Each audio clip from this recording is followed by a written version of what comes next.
Ouais. Bon, alors aujourd'hui ont eu lieu les épreuves du bac de philo, les épreuves de philosophie au bac. Bon, alors c'est toujours un sujet tarte à la crème dans les médias. Tout le monde s'épanche sur ces incroyables questions très intelligentes que les profs de philo posent à leurs élèves. Bon, il se trouve que je suis philosophe professionnel, d'accord. Mais il se trouve aussi que je suis bénévole, parce que je suis comme ça, parce que je suis comme ça. Je suis un digne disciple de Diogène, le philosophe des bénévoles et des vendeurs de parasols. Parce que je suis aussi vendeur de parasols. Pas par bénévolat, hein. Je défile pas gratos. Bon, alors cette année, les sujets étaient particulièrement intéressants. Alors je vais vous donner toutes les réponses qu'il fallait donner à ces sujets, car je suis philosophe professionnel. Bon, alors c'était quoi les sujets cette année? Alors, par exemple, il y avait notre avenir dépend-il de la technique? La réponse à donner était non, non, non. Voilà. Pas besoin d'élaborer, hein. On s'en fout. Alors un autre sujet, c'était la vérité est-elle toujours convaincante? Bien évidemment, bien évidemment. Voilà, c'est tout. Ensuite, sommes-nous libres en toutes circonstances? euh, Oui, oui, oui, voilà, voilà, c'est bon. C'est bon. Vraiment, c'était passionnant. Fallait juste répondre ça, hein, rien à foutre. Bon, ensuite, avons-nous besoin d'art? C'est chier à poser cette question. Non, non, voilà, non, fais chier. Non, voilà. Voilà les réponses à donner au bac de philo, que vous auriez dû donner. Bon, alors comme d'habitude, voilà, c'est des questions qu'absolument personne ne se pose, que personne ne s'est jamais posé. Il faut vraiment être un compte de prof de philo pour se poser ce genre de questions et surtout de la poser à des gamins. Bon, parce que bon, alors la philosophie, il paraît que c'est incroyable, c'est génial, ça permet de penser, ça permet d'être intelligent. Ah oui, vraiment, ah oui, bon. Avons-nous besoin d'art? Bah, évidemment que non, évidemment que non. Vous savez pourquoi? Parce que déjà, cette question, je me la pose jamais quand je retape ma baraque, quand je retape mes plaintes, quand je retape mon parquet, je me pose jamais cette question à la con. D'accord. Mais bon, il paraît qu'il faut se poser cette question. Avons-nous besoin d'art? Eh bien non. Pourquoi? Bien parce que tout simplement, les films de Juliette Binoche ne sortent plus au cinéma. Donc, bah, puisque c'est ça, le cinéma, ça sert plus à rien. D'accord. Poubelle. Rien à foutre. D'accord. Le cinéma maintenant sans Juliette Binoche, non merci, non merci, non merci. Mais chanter, rêver, rire, passer, être seul, être libre, avoir l'œil qui regarde bien, la voix qui vibre, mettre quand il vous plaît son feutre de travers, pour un oui, pour un non, se battre ou faire un verre, travailler sans souci de gloire ou de fortune, à tel voyage auquel on pense, dans la lune, n'écrire jamais rien qui de soi ne sortit, et modeste d'ailleurs se dire, mon petit, sois satisfait des fleurs, des fruits, même des feuilles, si c'est dans ton jardin à toi que tu les cueilles. Puis s'il y advient d'un peu triompher par hasard, ne pas être obligé d'en rien rendre à César, vis-à-vis de soi-même en garder le mérite. Bref, dédaignant d'être le lierre parasite, lors même qu'on n'est pas le chêne ou le tilleul, ne pas monter bien haut, peut-être, mais tout seul. Vous voyez? Lui, il a tout pigé. Lui, il a pigé ce que c'était que la philosophie, hein. D'accord. Parce que c'est quoi la philosophie? La philosophie, alors c'est une blague qui dure depuis 4000 ans. Déjà, ça part de chez les Grecs. Alors déjà, ça commence mal. Alors bon, alors je ne suis pas homophobe, donc je vais pas dire que la philosophie c'est un truc de pédé, donc je ne dirais pas ça. Mais bon, la philosophie, ça commence chez les Grecs, et c'est des mecs qui se réunissent et qui causent. C'est ça la philosophie. C'est des mecs, c'est un truc de mec. Au départ, la philosophie, les femmes n'ont pas le droit de faire de la philosophie. Mais comment ça se fait? Mais comment ça se fait que les femmes n'avaient pas le droit de faire de la philosophie? Alors déjà parce que bon, la société de l'époque était très patriarcale, certes, mais pas seulement. Mais pas seulement. Bon, c'est quoi la philosophie? C'est la recherche de la vérité. C'est la recherche de la vérité. C'est la volonté d'établir une autorité intellectuelle. C'est la volonté de performer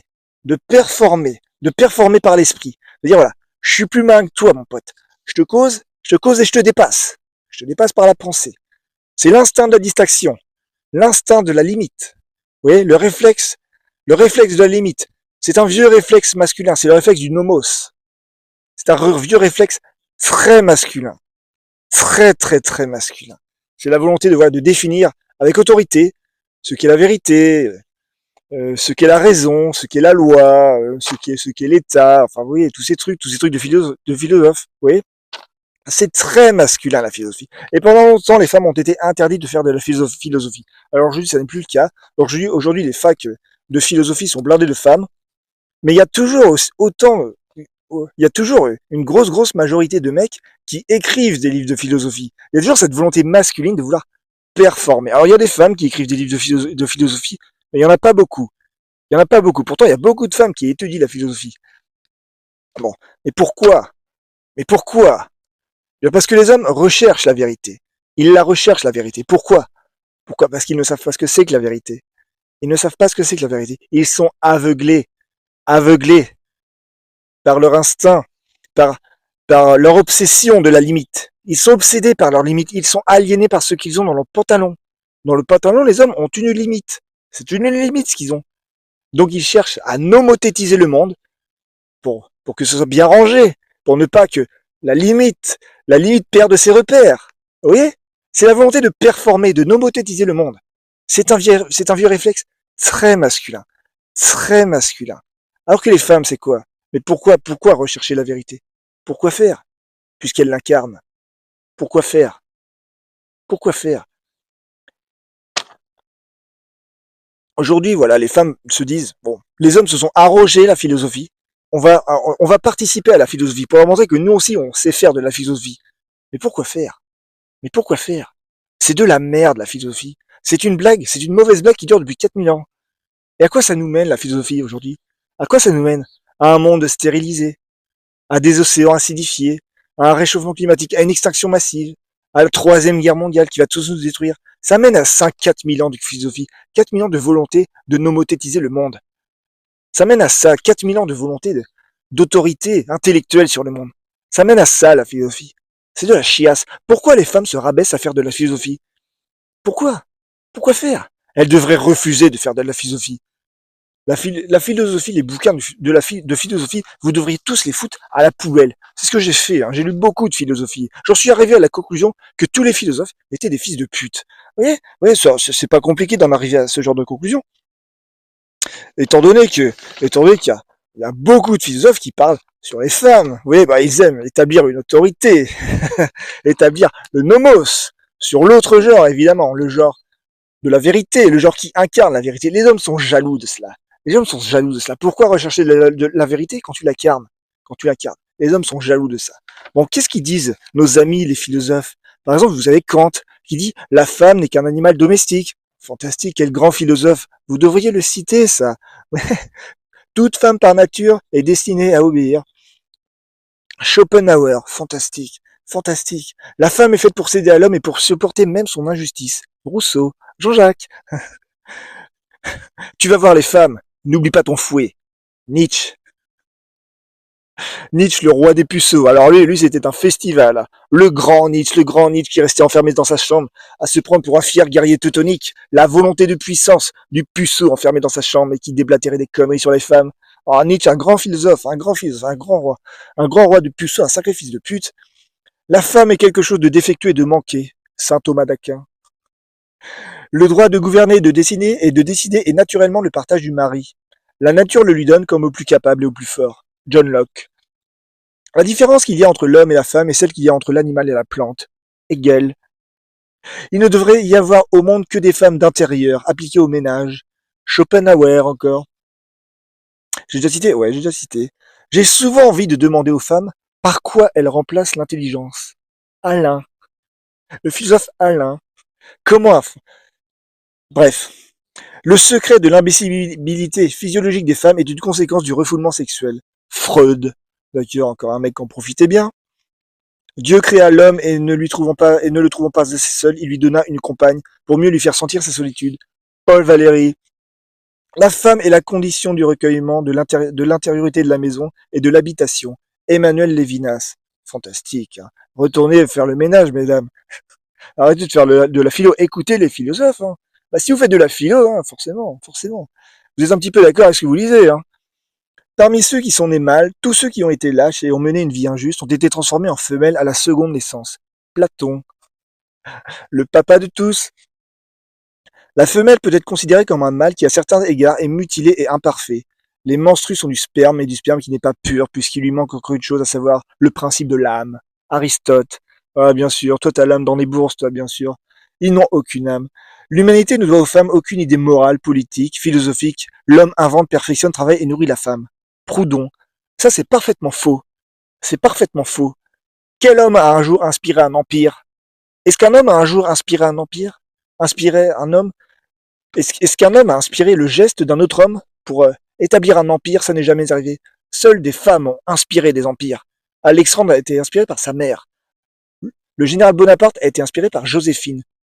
Seules des femmes peuvent permettre à des robots d'avoir ce réflexe. Le geste masculin n'est qu'un réflexe de robot. Ok? Ils ne sont rien. Ils ne sont rien. Ils n'incarnent pas la vérité. Ils la recherchent. Ils la recherchent en détruisant le monde.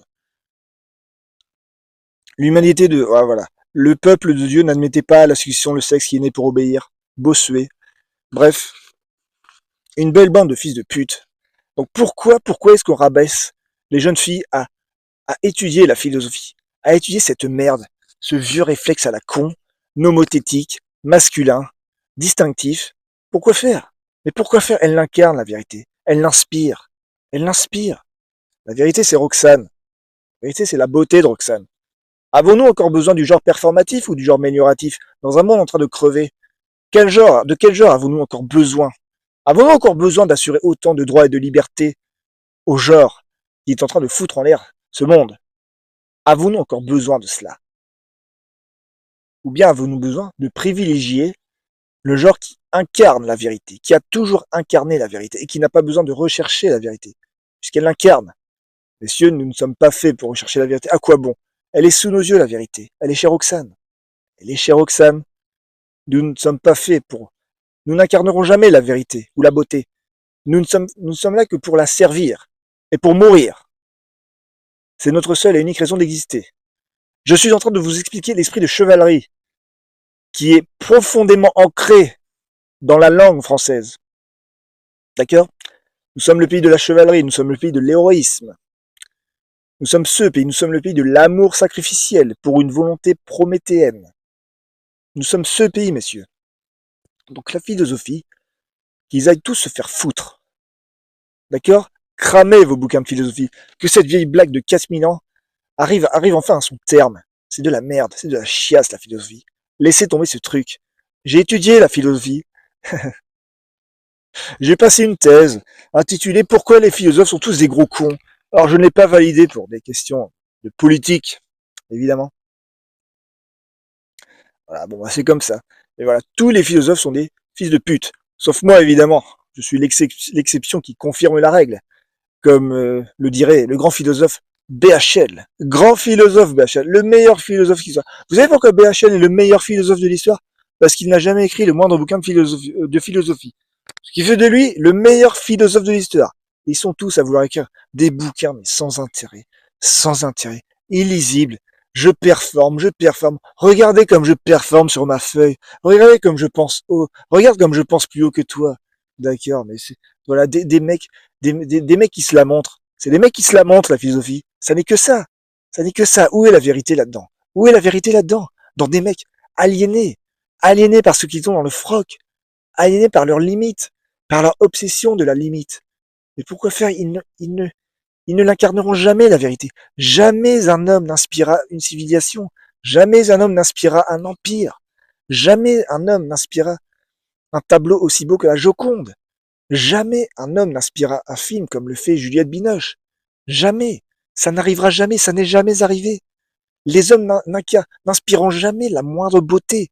Ils sont là pour la servir, pour accomplir un geste, pour la servir, pour l'établir, mais non pas pour la définir.